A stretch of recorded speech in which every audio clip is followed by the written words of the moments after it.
Can you imagine being lost at sea? You're on a boat. Your equipment has failed.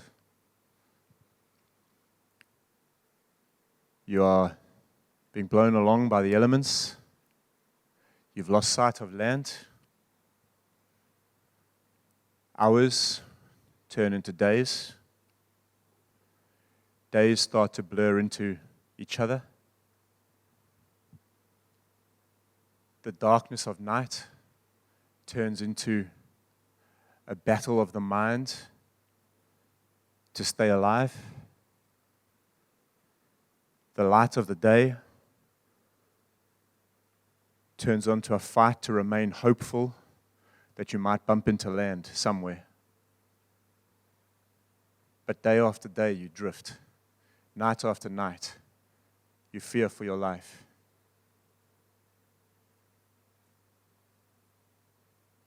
Hour by hour, you feel it slipping away in the darkness. And then one night, you see a light. And something leaps inside of you as you think it's possibly another boat. Can you get to them without any equipment to get you there? Will they see you in the darkness of night? And then the light disappears, and your heart sinks. And then the light comes back on. And you see the boat and you start to scream, but you know that your scream doesn't go anywhere over the wind and the waves. And the light disappears. And then the light comes back again and you start to think, maybe this could be a lighthouse, maybe this is land. And the light disappears. And the light comes on again and you say, surely this is it. And you start to feel your soul revived as you start to have hope again that you are close to shore, that possibly you could swim there. And as you wait for daybreak, you get to see land. And you think, finally, survival, hope, life, the things that had started to just disappear from everything within me. My soul had started to bleed out, if that could be such a thing. And as we try to picture that scene, we bring it a little bit closer to home, and we realize how often we feel those same emotions of desperateness in the darkness where our equipment has failed, and we feel like Dewey every night is in the darkness of night. Is it a battle to stay alive? Is it a battle to think, can I make it through another day? Every day is a battle of the soul to say, is there hope for me? What purpose do I have? What do I get up for? And in those moments, we're looking for little lights that will point us in a direction that will take hold of our souls and give us hope to just have another day of life and survival. And it's into this context that Jesus says these words, I am the light of the world. I am the light of the world. Today, I have the privilege of closing out our series, I am. These statements of Jesus. We live in a world today where culture is so against and so anti everything that is binary, 1 or 0, black, white. Everything must be gray. Everything must be open to interpretation. Everything must be as I see it and as I decide it. But Jesus did not leave that open for us. He was quite comfortable to stand up and say statements, I am this. I am this. And the Israelites knew what that meant, and it was not open for interpretation. And so today we come in the midst of darkness, in the midst of culture, in the midst of our souls being pulled apart in so many directions, in the midst of us knowing that some of our equipment is broken and we're not quite navigating straight. In the midst of all of these things, we hear these words of Jesus, I am the light of the world, and we are confronted with what we're going to do with that. As we've had the privilege as a team of preaching through this series, we started off with Jesus' words, I am the way, the truth, and the life. And we looked, and I think the standout picture of that message was the example of trying to climb Mount Everest. And we can do all our planning. We can decide on which way we're going to go. We can have all of our food packed. We can have everything. And then we get there and we realize, oh, shucks, I am not prepared for this. And it is a single person called a Sherpa who says, actually, because of weather conditions, because of time of year, because of this that's happened, because of that happened, I will get you to the top. It is a person that we trust in. And Jesus says, I am the way, the truth, and the life. And the Sherpa carries our baggage, carries our burdens, carries all of that. And forget our navigational maps, forget every way leads to the top of the mountain, forget all of that. The Sherpa gets you there as Jesus does. Then we looked at I am the good shepherd.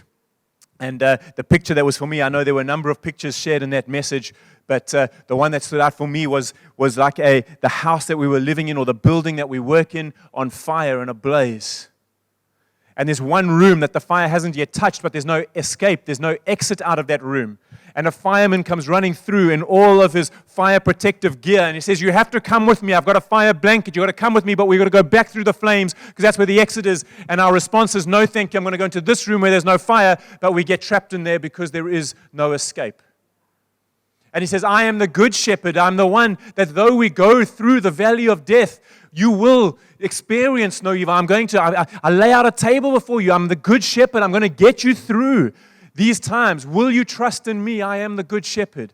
And then last week, John talking about I am the bread of life. And remember, we go into a context that is probably unfamiliar to many of us in this room, but certainly not unfamiliar to us as South Africans, is food security.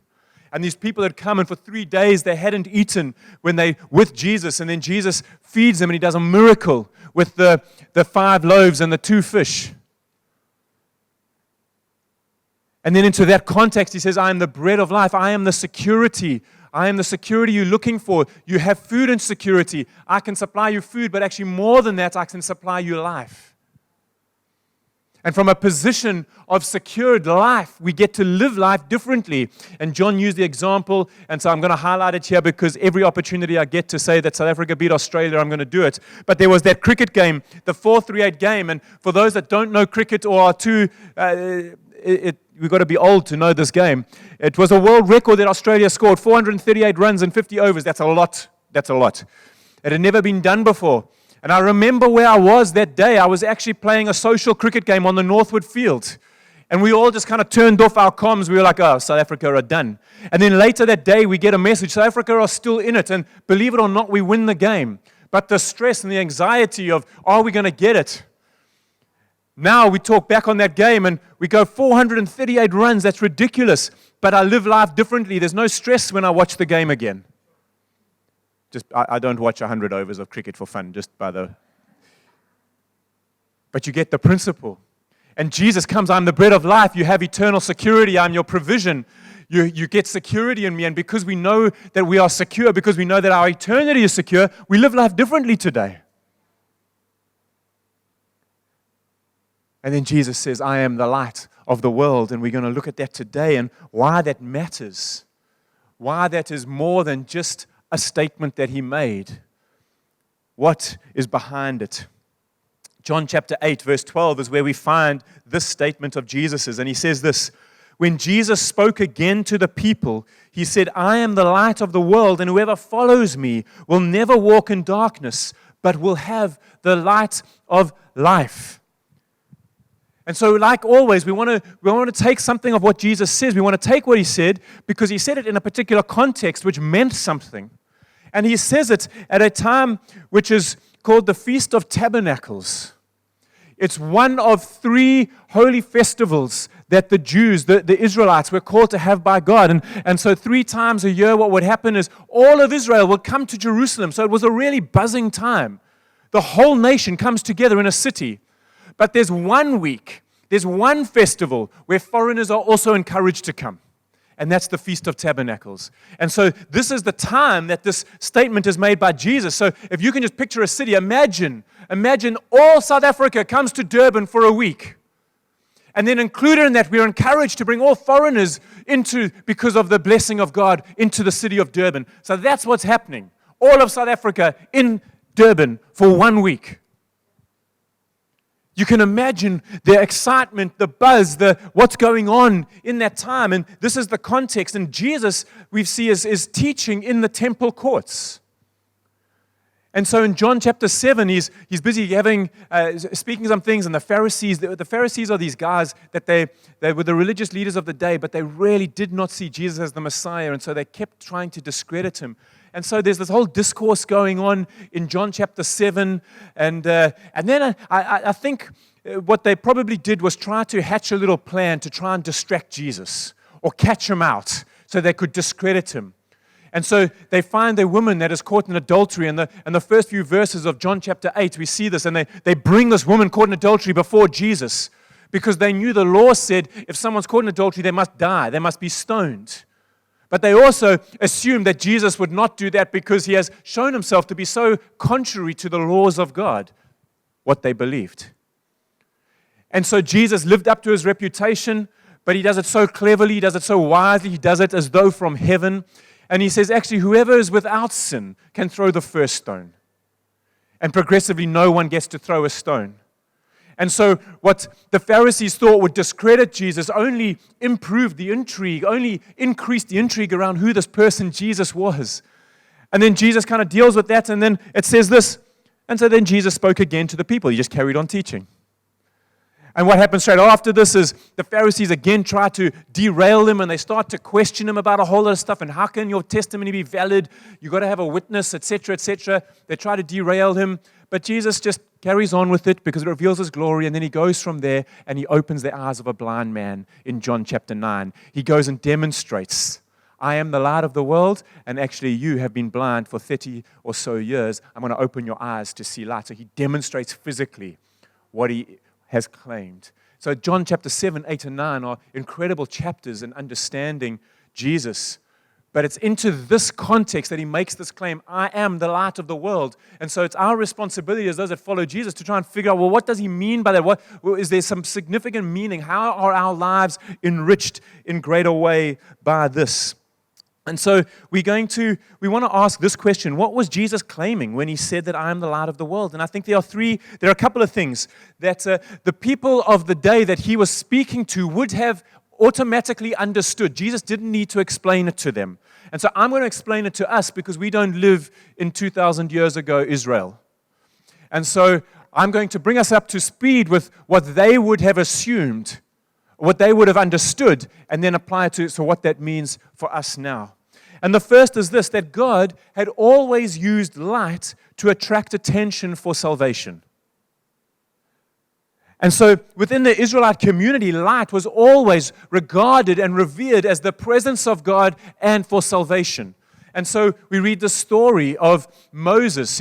God had heard the cries of Israel. They'd been held in captivity and darkness in a sense. And he says, I'm going to free you now. And so Moses in the wilderness, and Moses is attracted to a bush which is literally on fire but not being consumed. And it attracts Moses' attention. So he comes and he sees that he wants to intrigue. He wants to see the light. And it's as he's attracted to this, God's able to say, I've heard the cries of my people and I want to save them.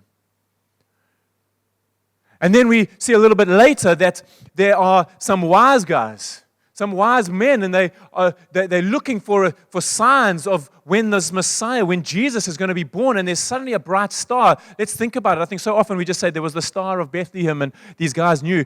You've got to understand, these guys looked at the sky every night. The star must have been a little bit extraordinary that night for them to make such a big deal of it. And so God uses light to attract the attention of three men that then start to declare that the Messiah has arrived, that salvation has come. And so Israel, the Jewish people, were not ignorant of the fact that light was given, that light had been used by God to open the way, to attract attention for salvation. And so when Jesus says, I am the light of the world, they would have understood that what Jesus was saying is, I've got your attention, I'm the light, I've attracted your attention, and I am the way of salvation. That wouldn't have been misunderstood in those days. The second thing we see is that God used light as both a guide and as a shield. So we read in Exodus chapter 13, that by day the Lord went ahead of them, Israel, in a pillar of cloud to guide them on their way, and by night in a pillar of fire to give them light, so that they could travel by day or by night. Neither the pillar of cloud by day nor the pillar of fire by night left its place in front of the people. And so there's this incredible story that the people of Israel understood that by the light of God, by the fiery pillar, they were able to move not only when it was light, they were able to move in darkness.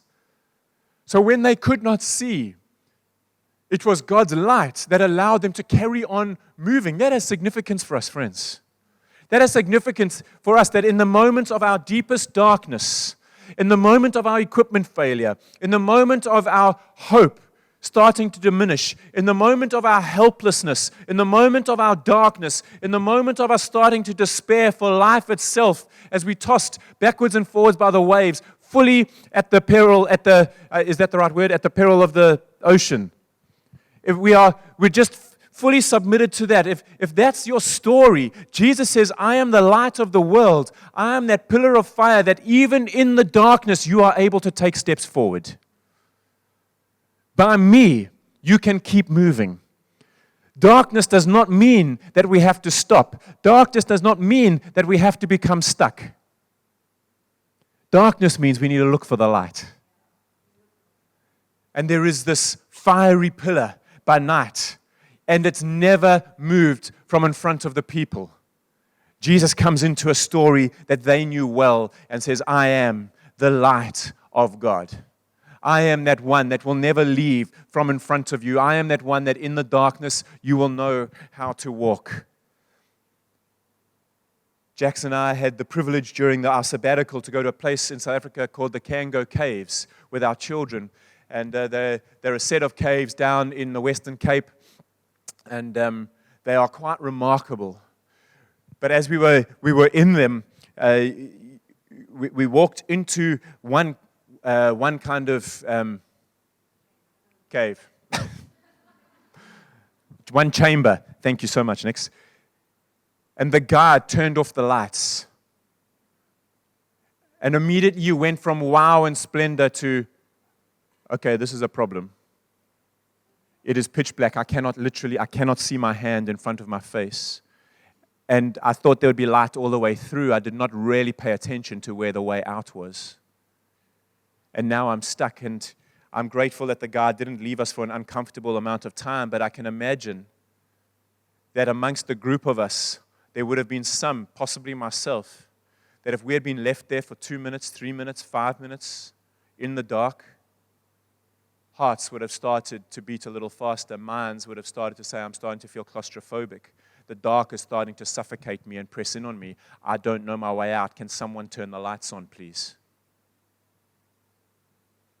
And then as the guy turned on the lights, immediately there's this sense of relief. But not only a sense of relief, but also a sense of splendor and awe as you look at the walls of this chamber with stalactites and stalagmites, and it is beautiful and glorious.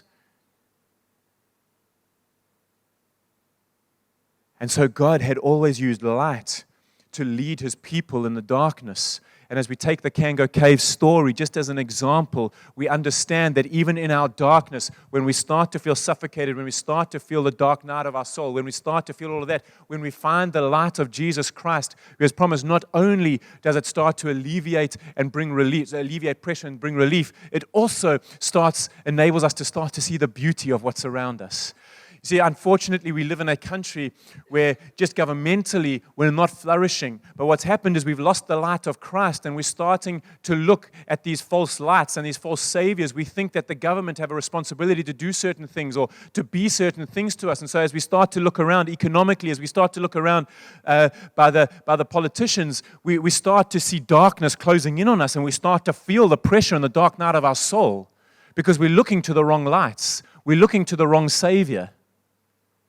And then Jesus comes, and we see Jesus, this fiery pillar who's standing in front of his people, so that in the midst of the darkness, we're able to move with protection and with guidance. We're able to move forward, and suddenly we start to see the beauty of this nation. We start to see the beauty of the resilience of us sitting in this room and of our friends. We start to see the beauty and the creativity of what can come out to overcome problems. It all depends on what we look at.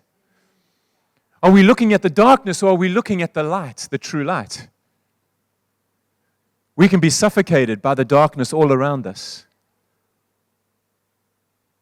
Or we can see the splendor and the majesty of what God is doing amongst us. Third, God used light to reveal His glory. We read the stories in Exodus chapter 16 through to 19 of flashes of lightning on the mountain, and the people of Israel, they didn't want to go up the mountain. Moses, you go. We're too scared. We're going to get sorted out there. And so light was always used. But then there's this particular beautiful thing that I've just kind of had a greater revelation, greater understanding on this week as I've studied for this. God put the tabernacle into play, which was the place that He was going to rest on earth with His people. So it was the presence of God with His people, Israel. And then that tabernacle, while they were walking through the wilderness, so it would move from place to place, was then going to become a temple in Jerusalem and then become Jesus. And so at the tabernacle, there was this design, and how God designed it was there was this, what they would call the mercy seat of God, the Ark of the Covenant. And the Ark of the Covenant contained the stone where God had said, this is what you are to do, and this is what you're not to do, and to do all of that. And then Aaron's staff to show the miraculous power of God, that He would be with them. And all of this is in this overlaid gold, this beautiful box. But actually what it was known for was that's where the mercy of God would sit.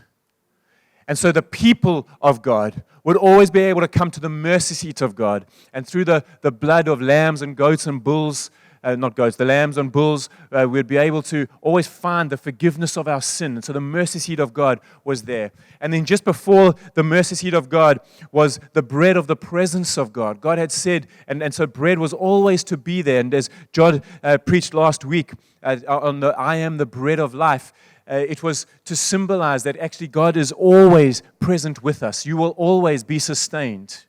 And then in front of that was this thing called the menorah, which was basically in our minds, we just have a kind of seven standard candle. It's a little different to that, but it's this place that would have light. And it was the one thing that God said, my priesthood, the priests that serve the temple are to make sure that it is always alight. And so the one thing that God always had alight was the bread of His presence and His mercy seat. It was always under light. And so the people of Israel in the darkness of the wilderness would always see a flame bright on the menorah. They possibly couldn't always see that, but you get the reference. It was always burning. So the one place that was always lit, the one place that was always visible was the presence of God and His mercy.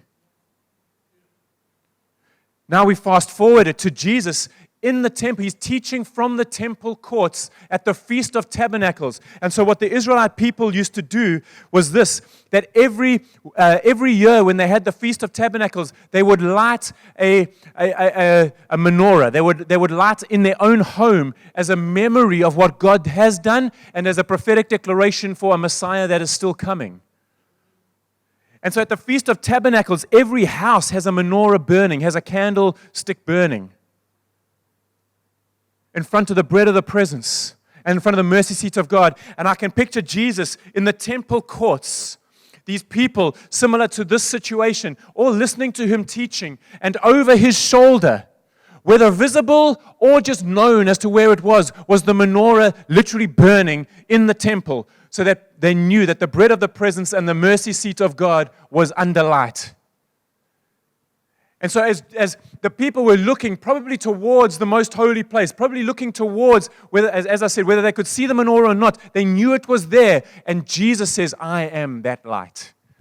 I am the light of the world. It was not misunderstood by the people, by Israel, by the Jews of those days in those temple courts being taught that Jesus was saying, I am the one that shines light on the mercy of God and the presence of God, and I am the mercy of God and the presence of God. It's so helpful when we understand some of the context and history, because we just read these words, I am the light of the world, and it doesn't mean nearly as much as what Jesus was intending it to mean. I am the light of the world. And so what God is saying is this, that my mercy is available 24 hours a day, 7 days a week, 52 weeks of the year, every single year. My mercy is available. My presence is available. It is never in darkness. It is never hidden. It is always in the light. If you are sitting here today and you feel that God has gone dark on you, that He's hidden His presence from you, I want to tell you that He has not hidden His presence from you. And if you reach out to the light of the world, if you reach out to Jesus today, His presence is there, His mercy is there, forgiveness for sin is there, life is there, security is there. Will you just reach out your hand to Jesus today? The mercy and the presence of God. Jesus says, I am that. I am the light of the world. What is our response to Jesus' statement? I am the light of the world. God used light to attract attention for salvation, where Jesus, it was understood by the Jews of those days that Jesus was saying, I am both the way of salvation and I am your Savior. God used light as both a guide and a shield. It was understood by the Jews of the day that Jesus was saying, I'm actually your guide and your safety and security. God used light to reveal His glory. It was understood by the Jews of that day that Jesus, when He said, I am the light of the world, was saying, I reveal the mercy of God and the presence of God, and I am the mercy and the presence of God. That's what they would have understood. And so we bring it to today to us. And we receive these words. Can we receive these words in the same way that Israel would have received them on that Feast of Tabernacles when Jesus stood up in the temple courts and said these words? And so John, who is regarded as self-confessed, his Jesus' closest friend, he writes in the Gospel of John about Jesus being the light of the world, that he says this is what Jesus said. But then he writes a few letters as well to try and help people understand. And so in John's first letter, we're going to read this. So this is how we should respond to Jesus at this time, to Jesus' words. 1 John chapter 1, verses 5 to 7 says this. This is the message we have heard from Him and we declare to you. God is light, and in Him there is no darkness at all. If we claim to have fellowship with Him and yet we walk in the darkness, we lie and do not live in the truth. Live out the truth. But if we walk in the light, as He is in the light, we have fellowship with one another, and the blood of Jesus, His Son, purifies us from all sin. And so what John is encouraging us around these words of Jesus is this, that we can have fellowship with Jesus. That is not a distant hope. That is a present reality, and it is able to be a present reality for us. That is what John is saying. If we claim to have fellowship with Him and yet we walk in the darkness, we lie and do not live out the truth. And so we read that in 2 Corinthians 6:14, Paul also says, what fellowship can light have with darkness? And so there's this whole contrast of light and dark.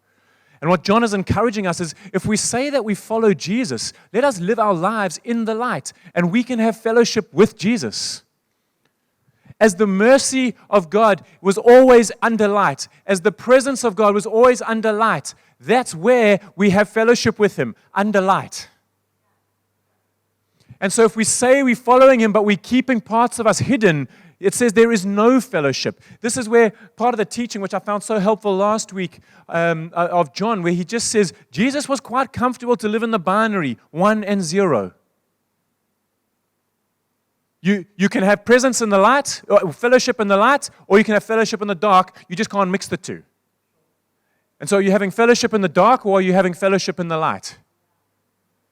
And so our responsibility is to come into the presence. When we want to come into the presence, we automatically step. So if we take it kind of pre-Jesus, we step into the light of the menorah. We step into the light to be at the bread of the presence. We step into the light to have the mercy seat of God. Now, Jesus, I am that light. We step into the light and we have the presence and the mercy of Jesus. And so fellowship is available as we step into the light, as we stop living lives that are hidden. This is the invitation from Jesus, that the mercy of God is always available and the presence of God is always available. And then secondly, we see in verse 7 that the fellowship with each other is what is also offered to us by Jesus. But if we walk in the light as He is in the light, we have fellowship with one another. Here's the problem with our human psyche. We think that if you know, I think that if you know parts of the real dark me, you may take a step away from me. But what John is saying is no, fellowship with each other is when we bring those dark parts into the light. That actually, as I start to reveal myself and the struggles and the things of sin and the grip of sin in my life, and as I start to put them on the table, we start to walk closer together, not further apart. And so the very thing that we think is shameful, the very thing that we are guilty of, the very thing that separates us from one another, we are being encouraged by John to say, no, bring it out. That thing which you think is shameful is not, bring it into the light and you will walk closer with each other. You will have better fellowship with one another. And certainly those of us that endeavor to live our lives that way, that would be our story, our testimony, that we have better fellowship with each other. And I know that it is hard, and I know that it is scary to do that, to reveal the dark parts of ourselves. But this is what Jesus is encouraging us to do. He's saying, I can rescue you. I can rescue you. You don't have to be in the wind and the waves and the dark without any equipment and running out of food and your soul despairing. You don't have to keep hidden those things. There is a light that we take hold of for security and for life and for splendor of life and for all the glory of God. And if we just bring it into the light, we're okay. And so I want to encourage us this week to take a step. To take a step. If Jesus being, I am the light of the world, has meant something today to you, and as you go home and ponder it, I want to encourage you to take a step of faith. I would ask you this: could you get hold of a trusted friend and reveal something that you're battling with? Get hold of a trusted friend and reveal something that you're battling with. I'm not ignorant to think that you're going to go dive straight into the deepest, darkest secret. We build trust with one another. But as we let go of possibly something a bit surface, I'm battling with this, and you see how someone responds to that. We might go, oh, wow, okay, they responded a bit differently to what I thought. Maybe I can go one layer down. Maybe I can go one layer down. Maybe I can live fully in the light. Over time. We build community over time. But it takes trust, and it takes careful consideration. And so I want to encourage you that if you're on the other side of that, if you are the trusted person that someone gets hold of, let's treat that person in the same way that we would want to be treated when we put our stuff before them. With humility and gentleness and compassion and mercy, all the things that God introduces himself with and as. And so as we listen to these words, I am the light of the world. You can have fellowship with me, and you can have fellowship with each other. That's the invitation and the offer for all of us today. It's in our hands to take the next step. If we would take hold of Jesus, and then take hold of each other.